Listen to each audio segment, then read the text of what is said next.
অনেকদিন পরে দেখা মিলল সেই বাংলাদেশের আলোচিত সমালোচিত নায়িকা বুবলি, তা আবার বধূ সাজে। সংবাদ পাঠিকা থেকে রূপালী পর্দায় নায়িকা হন স্বপ্ন বুবলি। জনপ্রিয় চিত্রনায়ক শাকিব খানের হাত ধরে বসগিরি চলচ্চিত্রের মাধ্যমে অভিষেক হয় বুবলির। এরপরে তাকে নিয়ে যত মাতামাতি শুরু হয়েছে সবকিছু আসলে সবারই জানা। পরপর শাকিব খানের সঙ্গে জুটি বেঁধে রংবাজ, অহংকার, সুপারহিরো সহ 8টি ছবিতে কাজ করেছেন তিনি। মুক্তির অপেক্ষায় শাকিব বুবলির আরও একাধিক ছবি। ক্যাপ্টেন খান মুক্তির পর কিছুটা আড়ালে গিয়েছিলেন বুবলি, তারপর একটু প্রেম দরকার ছবি শুটিং করেছেন। সম্প্রতি জনপ্রিয় নায়িকার দেখা দিলেন নতুন রূপে। একটি বিউটি লাউঞ্জের ফটোশুটে বুবলিকে পাওয়া গেল লাস্যময়ী রূপে।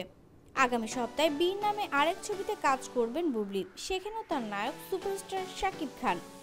বাংলাদেশের বোদ্ধাদের মতে এই সময় বড় পর্দার সবচেয়ে আলোচিত জুটি শাকিব খান ও শবনম বুবলি। তাদের ছবি দর্শক চাহিদা শীর্ষে।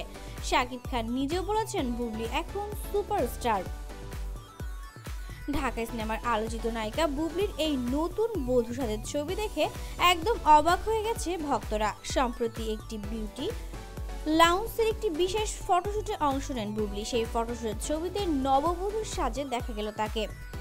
এইসব ছবি প্রকাশের পরে ছড়িয়ে পড়েছে সামাজিক যোগাযোগ মাধ্যমে। ফেসবুকে নতুন করে যেন শুরু হয়েছে বুবলিগিরি। কিছুদিন আগে মালয়েশিয়া ঘুরে এলেন বুবলি, পরিবারের সাথে কাটিয়েছেন সময়। সেসব ছবি প্রকাশ করেছিলেন তিনি তার অফিসিয়াল পেজে। বুবলি ব্যস্ত আছেন শাকিব খানের বিপরীতে শাহিন সুমন পরিচালিত একটি প্রেম দরকার শুটিং নিয়ে।